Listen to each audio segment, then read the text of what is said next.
Hello students, welcome to brilliant minds. आज हम करेंगे एक्सरसाइज 8C क्वेश्चन नंबर 7 से स्टार्ट।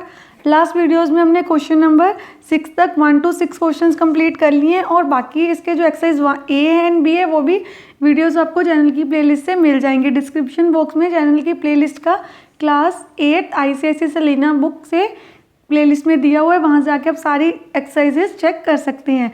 अब हम करते हैं क्वेश्चन नंबर 7 स्टार्ट। देखिए क्वेश्चन नंबर 7 क्या है, a shopkeeper bought rice worth rupees this, मतलब टोटल उसने इतने के बाय किए हैं। ही सोल्ड 1/3 ऑफ इट, उसमें से 1/3 उसने सेल कर दिया 10% प्रॉफिट में। And if it desires at a profit 12% the whole transaction, मतलब उसने सिर्फ 1/3 सेल किया 10% प्रॉफिट में, बट वो क्या चाहता है कि उसको टोटल जो उसके सारे राइस को सेल करके कितना मिल जाए, 12% का प्रॉफिट हो होल ट्रांजेक्शन में। तो हमें सबसे पहले तो फाइंड करनी है selling price rest of the rice के लिए and then the percentage of profit on the rest of the rice, दोनों चीज़ें फाइंड करनी है। अब देखिए सबसे पहले हमने यहाँ पे लिख लिया कॉस्ट प्राइस हमें कितनी दी है राइस की 4500, तो उसको होल ट्रांजेक्शन पे कितना प्रॉफिट चाहिए, profit percentage on whole transaction, whole transaction पे ही नीड्स 12% प्रॉफिट। अब देखिए उसको 12% प्रॉफिट चाहिए तो उसकी टोटल सेलिंग प्राइस क्या होनी चाहिए, यहाँ हम लिख लेते हैं total selling price, that is cost price into 100 plus profit percentage upon 100। Formula आपको ऑलरेडी आता है। अब देखिए यहाँ पे हम वैल्यूज पुट कर देते हैं, cost price into 100 plus 12 over 100, then 4500, यहाँ पे आ गया 112 अपॉन दिस, कटिंग कर लेते हैं 45 को 112 से मल्टीप्लाई कर देते हैं यहाँ पे, तो मल्टीप्लाई करके हमारे पास क्या आ गया, 5 2 10, 5 1 5, देन ₹5040।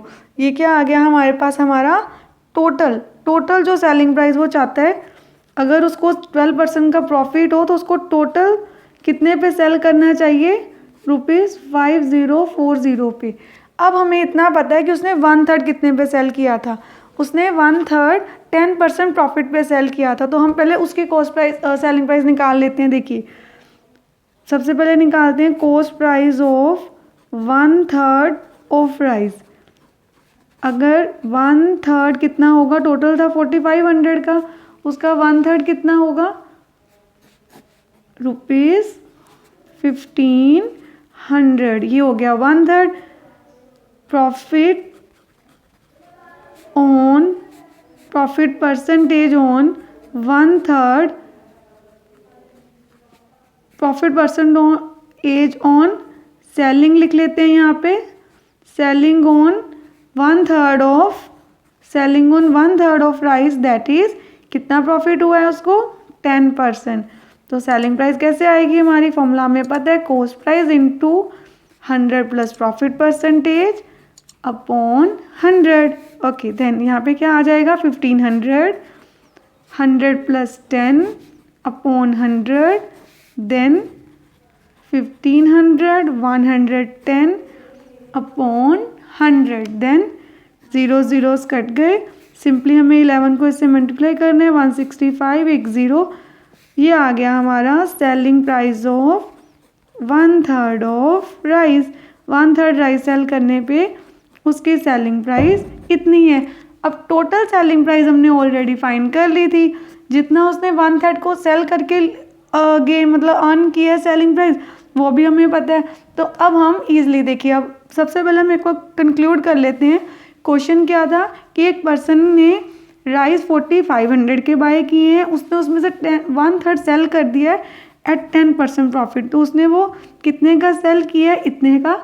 बाकी वो कितने का सेल करे, बाकी बचे हुए राइस कितने के सेल करें कि टोटल उसको 12% का प्रॉफिट हो। अगर वो 12% का प्रॉफिट चाहते हैं तो उसको अपने सारे राइस टोटल इस प्राइस पे सेल करने चाहिए थे, उसमें से उतने इतने के सेल कर दिए हैं। तो हम क्या करेंगे, यहाँ पे जो हमने फर्स्ट क्वेश्चन अपना फाइंड करना है, दैट इज क्वेश्चन क्या है, हमें फाइंड करना है selling price of rest of the rice. हम लिख लेते हैं यहाँ पे selling price of rest of the rice क्या होनी चाहिए, वो टोटल जितनी सेलिंग प्राइस हमारी होनी चाहिए माइनस जितने का सेल कर लिया है।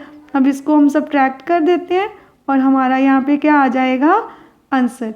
देखिए अब इतने के वो राइस क्या करेगा, रेस्ट ऑफ द राइस इतने पे सेल करेगा तो उसको प्रॉफिट हो जाएगा कितने का, टोटल ट्रांजैक्शन पे 12% का।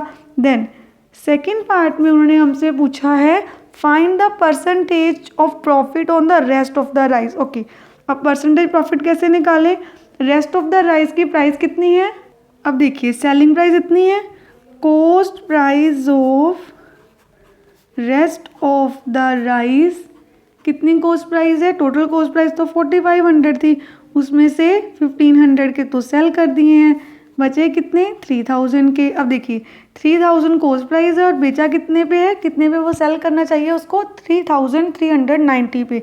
तो प्रॉफिट कितना होगा इस ट्रांजेक्शन पे, प्रॉफिट होगा selling price minus cost price that is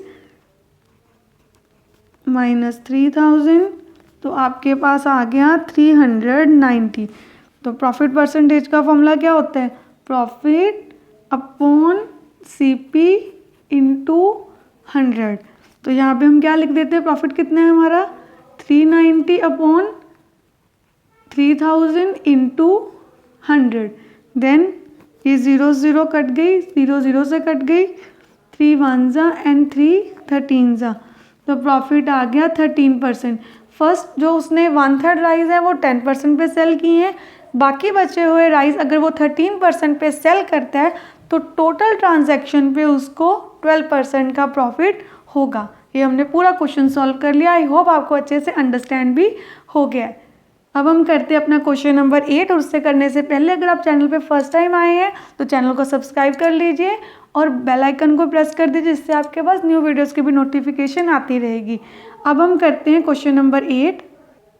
question number 8, Mohan bought a certain number of notebooks for ₹600।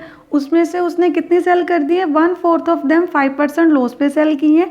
Eight what price should he sell, कितने पे सेल करे रिमेनिंग नोटबुक्स को, 1/4 तो सेल कर दी हैं, रिमेनिंग बचे को कितने पे सेल करें कि होल ट्रांजेक्शन पे 10% का प्रॉफिट हो जाए। सेम वैसा ही क्वेश्चन है।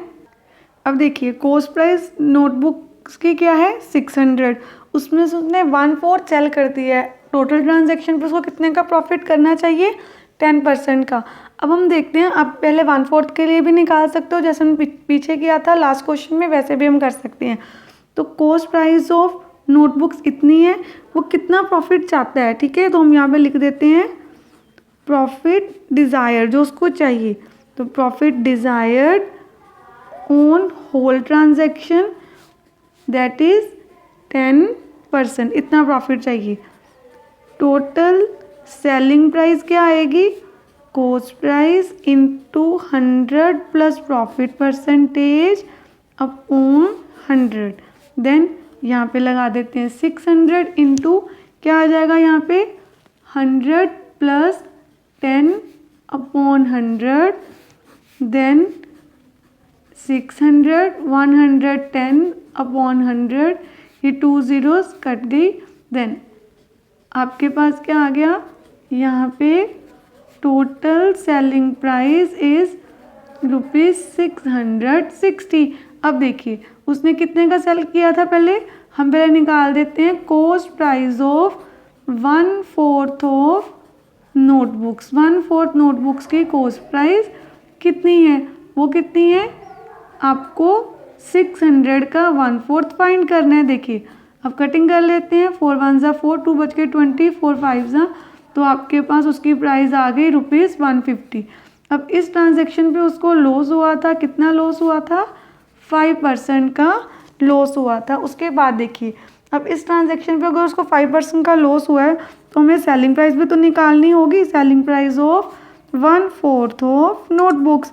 तो पहले हम 1/4 नोटबुक्स की सेलिंग प्राइस को फाइंड करते हैं, वो क्या होगी, फॉर्मूला तो वही रहेगा, cost price of 1/4 of notebooks, क्योंकि यहाँ उसी की लगानी है, मल्टीप्लाई किससे करना है 100 minus loss percentage on 100, then 150 into क्या आ जाएगा यहाँ पे 100 माइनस 5 अपॉन 100, 150, 95 ओवर 100, 0 से 0 कट गया। देन इसकी कटिंग कर सकते हैं हम, जहाँ सीधा ऊपर मल्टीप्लाई करके डेसिमल भी लगा सकते हैं, क्योंकि यहाँ पे ये आंसर पॉइंट्स में ही आ रहा है।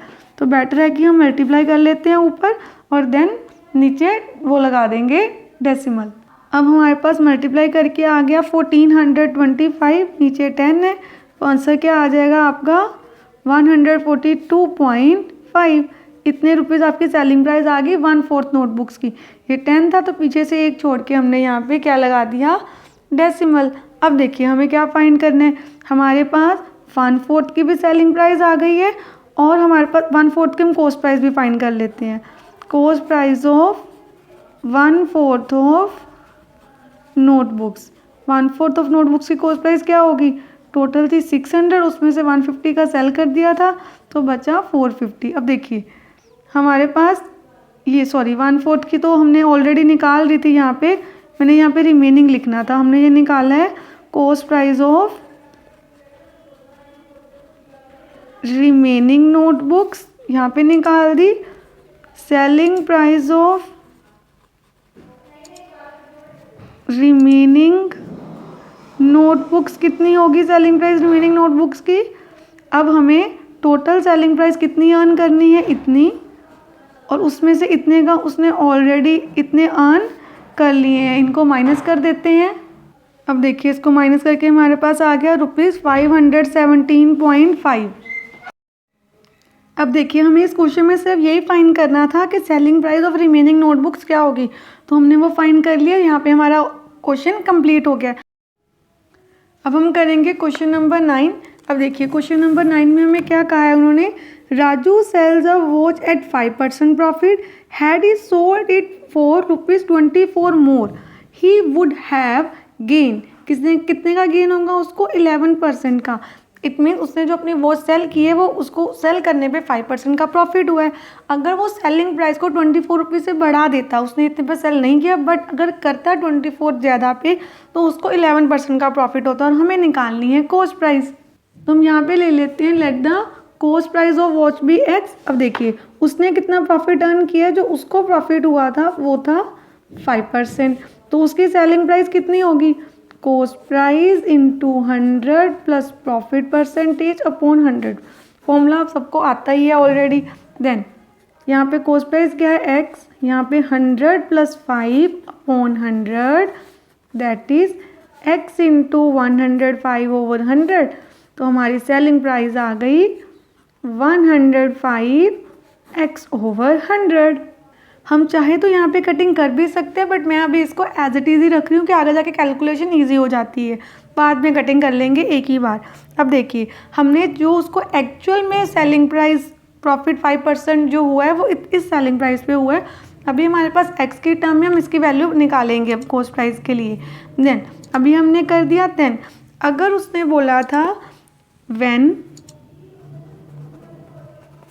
प्रॉफिट इज इक्वल टू 11%, अगर प्रॉफिट 11% होता देन सेलिंग प्राइस क्या होती, selling price is equal to what, हम वो भी फाइंड कर लेते हैं। कॉस्ट प्राइस कितनी, सेम फॉर्मूला लगा देते हैं, cost price x into 100 plus 11 upon this, ये फॉर्मूला होता है हमारा cost price 100 plus profit, then x into 111 over 100, तो आ गया 111x ओवर 100।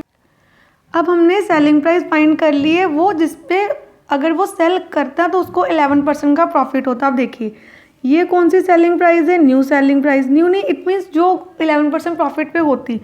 तो अगर इस सेलिंग प्राइस में से हम माइनस कर दें ओल्ड वाली सेलिंग प्राइस, तो दोनों सेलिंग प्राइस में कितने का डिफरेंस है, 24 का। देखिए अब ध्यान से समझना है, यहाँ पे कंफ्यूज नहीं होना है बिल्कुल भी। उन्होंने बोला था जो 11% प्रॉफिट अगर होगा, कब होगा, अगर पुरानी सेलिंग प्राइस में 24 रुपीज़ ऐड कर दे। ठीक है, हम ऐसे भी लिख सकते थे इसमें 24 ऐड कर दो तो ये वाली सेलिंग प्राइस आ गई। जहाँ हम ये भी समझ सकते हैं कि दोनों का डिफरेंस 24 है। देखिए मैं ओल्ड सेलिंग प्राइस, उसने क्या कहा था 24 से बढ़ा दे, उसमें 24 ऐड कर देते हैं, क्या आ जाएगी न्यू सेलिंग प्राइस। अब ये नंबर 24 यही रहने तो इसको जाके माइनस कर देंगे। वैसे मैंने यहाँ पे लिख दिया कि दोनों सेलिंग प्राइस में कितना डिफरेंस है 24 रुपीज़ का। अब यहाँ पे हम एलसीएम लेते हैं 111 minus 105x 24 as it is minus करके 6 आ गया 24 एज इट इज़। यहाँ पे हमारे पास x is equal to 24 into 100 over 6, 6 1 6 4 x is equal to 400। तो आपकी कॉस्ट प्राइस आ गई ₹400। आई होप आपको ये क्वेश्चन अच्छे से समझ आ गया। ये इंपॉर्टेंट क्वेश्चन है, इसको ध्यान से आपने करने हैं। आप अच्छे से वीडियो को देखिए, एक एक स्टेप को अच्छे से कीजिए, आपको सारा क्वेश्चन क्लियर होगा। अब हम करते हैं question number 10। Question number 10. A man sold a bicycle at 5% profit if the cost price had been 30% less होती, had been अगर 30% less होती, the selling price 63 less। अब उन्होंने क्या बोला है, वैसे तो उसने क्या किया, प्रॉफिट पे सेल किया है बाईसाइकिल 5% प्रॉफिट पे।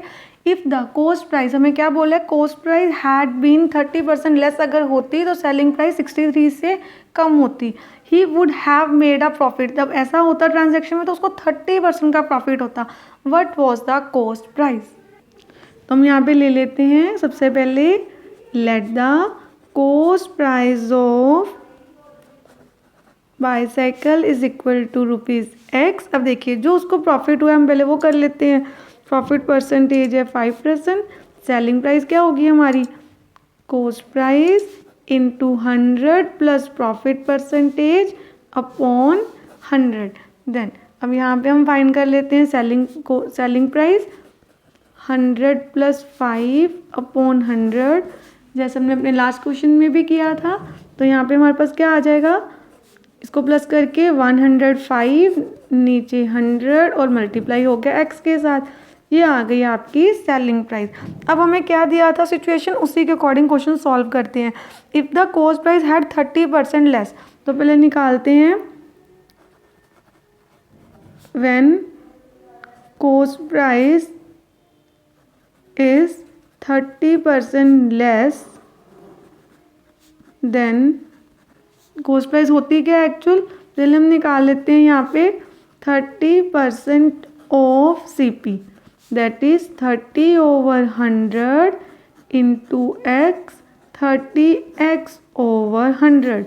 ठीक है, सेलिंग कॉस्ट प्राइस, इसको आप कॉस्ट प्राइस न्यू बोल दो, जो आपको कन्वीनियंट लगे सब में सॉल्व करने में, तो आपको जैसे इजी लगे, क्योंकि आप केस 1 केस 2 करके भी कर सकते हैं, तो इससे आपका क्वेश्चन क्या हो जाएगा, इजी। ठीक है, जैसे हम फर्स्ट केस में निकाल लेते हैं कि ये हमारी ट्रांजैक्शन थी, इसको लिख लेते हैं पूरा केस 2, जैसे हमें समझ आ जाए कि केस 2 में हमारी कॉस्ट प्राइस क्या है।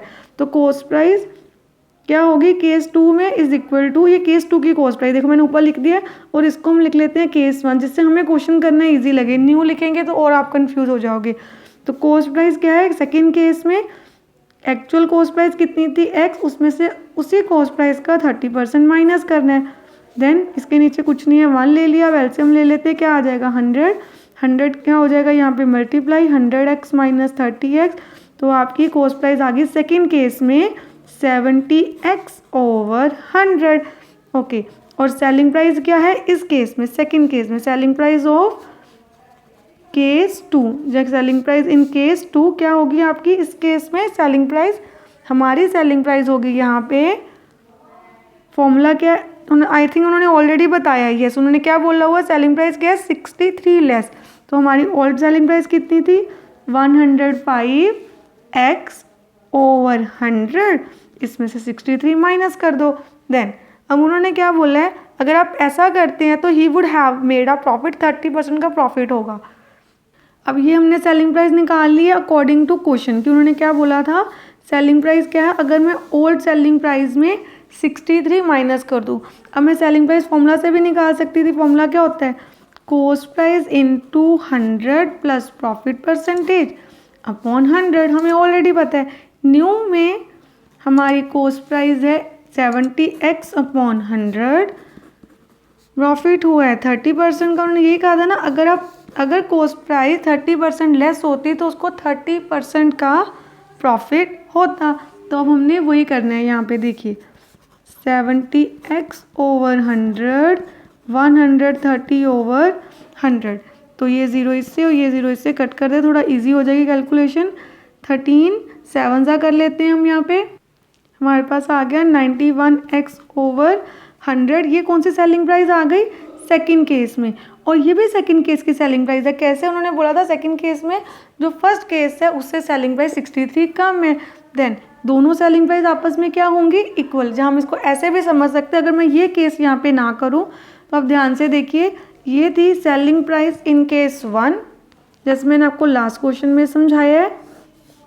यहाँ पे देखिए अच्छे से, selling price in case 1, selling price in case 2। Case 2 में कितनी है? 91x over 100। और दोनों सेलिंग प्राइस में कितना डिफरेंस है? ये। बट आप यहाँ पे ये कंफ्यूज हो जाओगे कि कौन सी सेलिंग प्राइस बड़ी है। एक्चुअली में बड़ी वो है क्योंकि ये लेस पे उन्होंने सेल किया है। तो हमें क्या करना है, हम सिंपली ऐसे भी लिख सकते हैं कि ये सेलिंग प्राइस है केस 2 की और ये भी सेलिंग प्राइस है केस 2 की। दोनों ही इक्वल होंगी क्योंकि सेम सिचुएशन को रिप्रेजेंट कर रही हैं। तो हमने ये लिख दिया ऐसे, -63 is equal to 91x over 100। अब सिंपली आपको क्या करना है, हम यहाँ पे सॉल्व करते हैं। 63 देखिए 105x ओवर 100, ये नंबर इधर आके क्या हो जाएगा? माइनस, एंड 63 उधर जाके प्लस हो जाएगा। एलसीएम क्या आ गया? 100। 105x minus 91x is equal to 63। अब सब्ट्रैक्ट कर देते हैं, यहाँ पे हमारे पास कितना आ गया? 14। देन यहाँ पे x एज इट इज आ जाएगा। नेक्स्ट स्टेप में हमें तो x की वैल्यू ही फाइंड करनी है। 100/14, कटिंग कर देते हैं, 7 के में जा सकता है ये 7। यहाँ पे क्या आ जाएगा आपके पास? 9 जा, और यहाँ पे 2 जा, 2 1 जा एंड 2 50 जा। x इज इक्वल टू 9 5 जा 45। तो आपके पास जो कॉस्ट प्राइस थी हमारी, जो हमें फाइंड करनी थी बाईसाइकिल की, क्या आ गई? ₹450। एंड आई होप आपको ये भी क्वेश्चन से समझ आ गया है। ये इंपॉर्टेंट क्वेश्चंस हैं और इनको ध्यान से आपने सॉल्व करने हैं, आपको अच्छे से क्लियर हो जाएंगे सारे questions. Question 11, Renu sold an article at a loss. उसने एक आर्टिकल को 8% लॉस पे सेल किया। हैड शी बाउट इट, अगर वो उसको 10% लेस में बाय करती और उसको 36 रुपीज़ ज़्यादा में सेल करती तो उसको 20% का गेन होता। तो हमें निकालनी है कॉस्ट प्राइस। अब देखिए हमने यहाँ पे केस 1 ले लिया। केस 1 में कॉस्ट प्राइस कितनी है? x। हमने सपोज कर लेट द कॉस्ट प्राइस भी x। लॉस हुआ है 8% का और हम सेलिंग प्राइस निकाल रहे हैं अपने केस 1 के लिए। तो हमें कितने का लॉस हुआ है? 8% का। देन क्या आ जाएगा आपके पास माइनस करके? x into 92 over 100, that is 92x over 100। तो ये आ गई आपकी सेलिंग प्राइस केस 1 में। देन अब हम यहाँ पे लिख देते हैं केस 2। देखिए अब केस 2 में क्या है? केस 2 के सबसे पहले हम फाइंड करते हैं cost price. Cost price is equal to कितनी है cost price? Cost price is 10% less than the cost price in case 1। यही बोला ना उन्होंने हमें, कॉस्ट प्राइस 10% कम होती, तो वो फाइंड कर लेते हैं। सबसे पहले 10% क्या होगा किसी भी चीज़ का? 10% ऑफ x, ये हम फाइंड करते हैं और देन कॉस्ट प्राइस निकालेंगे। ये 10% ऑफ x हमने एज इट इज लिख दिया, 10% ऑफ x। अब हमें क्या फाइंड करनी है? Cost price. कॉस्ट प्राइस क्या है? जो ओल्ड कॉस्ट प्राइस है उससे इतना लेस। तो x में से हमें ये क्या करना होगा? माइनस, नीचे 100 लगा लेते हैं, सॉरी यहाँ 1 लिखना है, एलसीएम लेके 100 लिखेंगे। 100 लिख दिया। 100x माइनस 10x आपके पास आ गया 90x ओवर 100। ये हमने क्या फाइंड कर लिया? कॉस्ट प्राइस जो 10% लेस थी। अब सेलिंग प्राइस क्या होगी? सेलिंग प्राइस है हमारी 36 मोर। तो जो भी ओल्ड सेलिंग प्राइस है दैट इज़ 92x प्लस 100, उसमें 36 ऐड कर दो तो सेकंड केस की सेलिंग प्राइस आ गई। मैंने लास्ट क्वेश्चन में बताया था सेलिंग प्राइस निकालने के 2 वेज हैं। एक तो ऐसे जो उन्होंने बताया है, दूसरा अपने प्रॉफिट या लॉस से जो बताया होगा। अब देखिए सेलिंग प्राइस कैसे आएगी? फॉर्मूले के अकॉर्डिंग। कॉस्ट प्राइस ऐसे भी निकाल ली, फॉर्मूला से भी निकलेगी, दोनों से निकालना है। Profit percentage into 100। और क्यों निकालना है उसका रीज़न मैंने आपको बताया, क्योंकि 2 सेलिंग प्राइस आ जाएंगे, दोनों को इक्वल करके इक्वेट करके हम आंसर सॉल्व कर लेंगे। अब यहाँ देखिए कॉस्ट प्राइस तो वही रहनी है जो स्टार्टिंग में है। यहाँ पे हमने अब इस ट्रांजैक्शन में हमें कॉस्ट प्राइस कितनी हुई है, अब स्टार्टिंग में हमारी जो फर्स्ट केस था उसमें कॉस्ट प्राइस x थी, सेकंड केस में है 90x/100 एंड 100 प्लस 20% का गेन है अपॉन 100, 90x/100 इंटू 120/100, 0 0 कट गई, 12 9 108 आ गया आपके पास। ये आ गई आपकी सेलिंग प्राइस इन केस 2। देखिए अब ध्यान से, ये वाली सेलिंग प्राइस भी केस 2 की, ये वाली सेलिंग प्राइस भी केस 2 की, तो दोनों सेलिंग प्राइस आपस में क्या होंगी, इक्वल। 108x/100 किसके इक्वल है, 92x/100 प्लस 36 की, तो 36 को उधर एज इट इज़ ही रहने देते हैं और 92x को इस साइड हम ले आते हैं, वो एज इट इज़ वहाँ पे रह गया। अब यहाँ क्या हो जाएगा, LCM 108x minus 92x is equal to 36। हम सब्ट्रैक्ट कर लेते हैं इसको, हमारे पास यहाँ पे आ गया 16x/100 इज इक्वल टू 36। अब देखिए यहाँ पे हमने क्या करना है, सिंपली जैसे अपनी इक्वेशन को सॉल्व करते हैं, 100 जाके यहाँ पे क्या हो जाएगा मल्टीप्लाई और 16 आके डिवाइड, देन 6 किसके टेबल में जा सकता है, 4 के टेबल में जा सकता है, 4 9 4 4 4 1 4 25 और हमें सिंपली 25 से 9 को मल्टीप्लाई करना है। हमारे पास कितनी आ गई हमारी कॉस्ट प्राइस, दोनों को मल्टीप्लाई करके 225। हमने अपनी कॉस्ट प्राइस निकाल ली है। टोटल जो एक्चुअल में कॉस्ट प्राइस थी इस आर्टिकल की दैट इज़ 225 रुपीज़। अब हमने क्वेश्चन नंबर 11 के साथ अपनी पूरी एक्सरसाइज 8C अच्छे से कंप्लीट कर ली। इसमें आई होप आप सब बच्चों को अच्छे से समझ आ गया कि कैसे हमने इन क्वेश्चंस को सॉल्व करना है। बस आपको प्रैक्टिस करनी है तो आपको सारे क्वेश्चंस आ जाएंगे। और अगर वीडियो अच्छी लगी है तो इसको अपने फ्रेंड के साथ शेयर भी कीजिए और वीडियो को लाइक भी कर दीजिए। अगर चैनल पे नए हैं चैनल को सब्सक्राइब कर लीजिए और बेल आइकन को प्रेस कर दीजिए, जिससे आपके पास न्यू वीडियोज़ भी आती रहे, लेटेस्ट वीडियोज़ की अपडेट्स भी आपको टाइमली मिलती रहेगी। Thank you for watching.